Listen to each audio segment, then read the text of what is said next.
ओम नमो नारायण मित्रों। तो दुनिया भर में उपचार के लाखों तरीके हैं। आदि काल से उपचार, पता नहीं कितनी तरह के उपचार अपनाए गए, कितनी तरह के चल रहे हैं और कितने अनुसंधान चल रहे हैं। शायद मतलब दुनिया का अगर खाली मेडिकल का ही, दवाई गोली का ही बजट अगर ख़त्म कर दिया जाए तो आप देखो ये दुनिया कहाँ होगी, आप यकीन नहीं कर सकते। खैर, ऐसी ग्रहों के प्रकोप तो चल ही रहे हैं। इतने उपचार हैं, इतने उपाय हैं, इतने ज्योतिषी हैं, चल ही रहे हैं। वो भी फिर बढ़ते जा रहे हैं, मैं तो ये कहूँगा। लेकिन मित्रों, बात ये है कि मैं कई बार बारह खाने से बाहर निकल जाता हूँ। कई मित्र कहते हैं नहीं, एस्ट्रोलॉजी पे ही तू रहे, फलाना रहे। मित्रों, खाली राशि के फल सुनाना मेरा काम है नहीं। अब मुझे आदत है बारह खानों से बाहर निकलने की, तो मैं निकलूँगा। अब बात ये है कि उपचार है, कोई व्याधि है, उससे ही सब दुख प्रकट होते हैं। हमारे पास भी बहुत लोगों के दुख आते हैं। या मैं ये इस मामले में तो मैं कहूँगा कि जितना ज्योतिषी समझता है दुनिया को, शायद कोई नहीं समझता। क्योंकि उसके पास सब तरह का, उसके पास मानसिक दुख वाला भी आता है, शारीरिक दुख वाला भी आता है, हर तरह का व्यक्ति उसके पास आता है। तो ज्योतिषी से ज़्यादा, कोई भी ज्योतिषी है, ज्योतिषी से ज़्यादा इस दुनिया को नज़दीक से दूसरा व्यक्ति नहीं जानता है। ये बात तो है। और उसी के छाया में खड़े होकर मैं आपको ये बात कर पा रहा हूँ। तो मित्रों, व्याधियों को जड़ से क्यों नहीं खो पाए? दुख तो हमें प्राप्त होता ही रहता है। इतने उपचार के वो बन गए, इतने अनुसंधान हो गए, लेकिन क्या है, ये बीमारी है जो दुख नाम की, ये देखो, ये कभी व्यक्ति को छोड़ती नहीं है। और ये देखो, मज़ेदार बात ये है कि जैसे कहते हैं कि जहाँ प्रकाश होगा वहाँ अंधकार नहीं रहेगा। लेकिन ये सुख और दुख ऐसी चीज़ है मित्रों कि ये तो आपस में ऐसे मिले हुए हैं, एक सिक्के के दो पहलू, कि ये तो मंडराते ही रहते हैं इंसान के ऊपर घड़ी घड़ी। छोड़ दो लंबी बात, घड़ी सुख घड़ी में दुख, बड़ी अजीब बीमारी है भाई। बताओ, अब इनको 12 खानों को और सभी चिकित्सा पद्धतियों को एक तरफ रख के दुख पे विचार करना पड़ेगा। क्योंकि हमारे महान आचार्यों ने किया है। मैं हमेशा कहता हूँ, उनकी दृष्टि भौतिक नहीं थी, उनकी दृष्टि आध्यात्मिक थी। लेकिन क्या है कि वो विचार ख़त्म हो गया है, ठीक है ना। लेकिन हमें तो विचार करना पड़ेगा। तो हमारे पुराने आचार्य कहते हैं रोग दो प्रकार से जन्म लेते हैं, ठीक है। किस प्रकार से? एक तो मानसिक और दूसरा कर्मजन्य। कि मान लो आपने कोई ऐसा कर्म कर दिया कि दुख आ गया।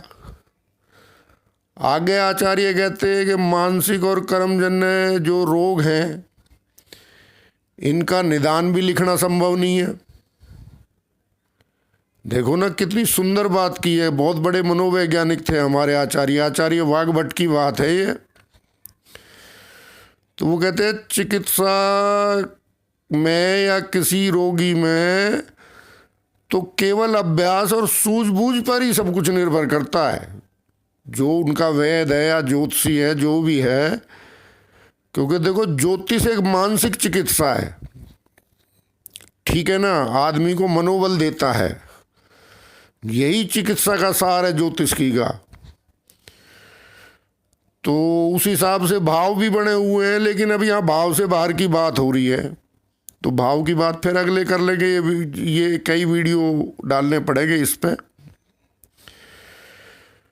तो सूझबूझ पर ही सब कुछ निर्भर है। वो कहते हैं कि जिस प्रकार हीरे को पहचानने के लिए एक अनुभवी नज़र की आवश्यकता है,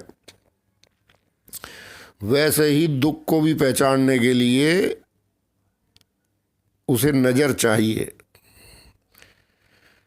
ठीक है ना। तो शास्त्र उस नज़र को नहीं कह सकता है, उस दृष्टि को नहीं कह सकता है जो दृष्टि चाहिए।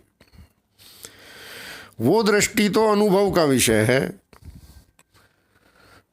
अब आगे तो कमाल ही कर दिया आचार्य ने।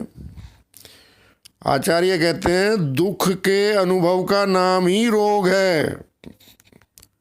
देखो वो ये क्या कहते हैं, दुख का यदि आपको अनुभव हुआ किसी भी प्रकार, चाहे शारीरिक चाहे मानसिक, ठीक है ना, उसी का नाम रोग है, ऐसा नहीं है। और ये कहते हैं कि कई बार तो मानसिक रोग जो है शारीरिक रोग से बहुत बड़ा हो जाता है। तो उस काल में जब बड़ा हो जाता था, तो आज के तो इस भयंकर भाग दौड़ वाले में इस काल ने, मेरे को तो लगता है मानसिक रोग ने पूरे विश्व को निगल लिया है। अब व्यक्ति पहले मानसिक रूप से दुखी होगा तभी उसको शारीरिक रोग लगेगा, ये हमारे पूर्वाचार्यों का मत है। जो अगर व्यक्ति पहले, रोग की शुरुआत कहाँ से होगी, मानसिक तौर पर, फिर मानसिक तौर से धीरे धीरे उसके शरीर में व्याधि आएगी,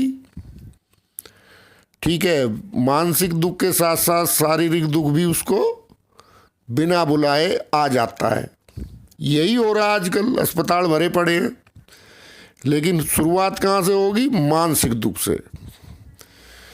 तो जो आचार्य सुश्रुत हुए हैं, उन्होंने 3 प्रकार के दुख कहे हैं कि भाई आगंतुक, यानी किसी ने प्रहार कर दिया या कहीं से गिर पड़े। आगंतुक दुख का मतलब है, आजकल के ज़माने में कहते हैं एक्सीडेंट।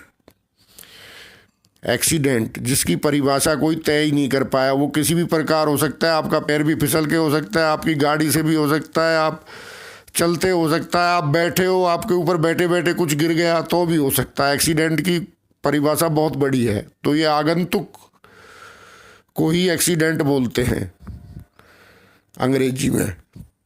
तो आगंतुक हो गया दुख। तो आगंतुक दुख देखो कितना बड़ा है कि इसको, एक्सीडेंट की परिभाषा को आज तक कोई बांध नहीं सके हैं। इसका दायरा इतना बड़ा है कि इसकी परिभाषा तय ही नहीं करी जा सकती। दूसरा हो गया शारीरिक। तो शारीरिक में आचार्य सुश्रुत कहते हैं कि भाई आपने कुपथ्य आहार यानी कोई गलत आहार आपने खा लिया या गलत विहार, ठीक है, उससे जो दुख होगा वो शारीरिक है। अब तीसरा दुख बड़ा महत्वपूर्ण हो जाता है। तीसरा दुख बड़ा महत्वपूर्ण हो जाता है, वो कहते हैं मानसिक। तीसरा दुख मानसिक जो है वो क्रोध, शोक, भय, लोभ और काम, ठीक है जी। फिर बता देता हूँ, क्रोध से, शोक से, भय से, लोभ से और काम से जो दुख हो वो मानसिक दुख है। अब इन जो ये 3 नंबर का जो हमारे शास्त्रों में बताया है आचार्य सुश्रुत ने, महान आचार्य ने, देखो उस जमाने में वो बता गए, आज के समय में 90% दुख ये हैं।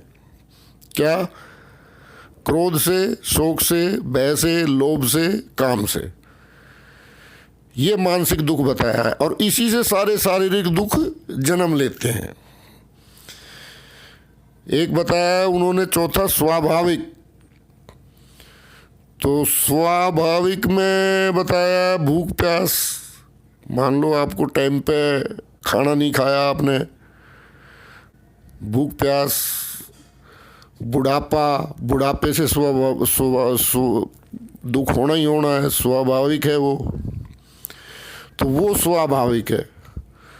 तो इस तरह से ये दुखों का वर्णन हमारे पूर्व आचार्यों ने किया है। तो मित्रों थोड़ी वीडियो लंबी हो रही है, तो अभी मेरे को यही लगता है कि मानसिक वाला जो है तीसरा नंबर, क्रोध, शोक, भय, लोभ, काम, इनके जो दुख हैं इन्होंने आज के टाइम में जैसे राहु जनित दुख हैं ये सब, ठीक है ना, ये सब राहु जनित दुख है मित्रों, राहु और केतु की माया है ये सब।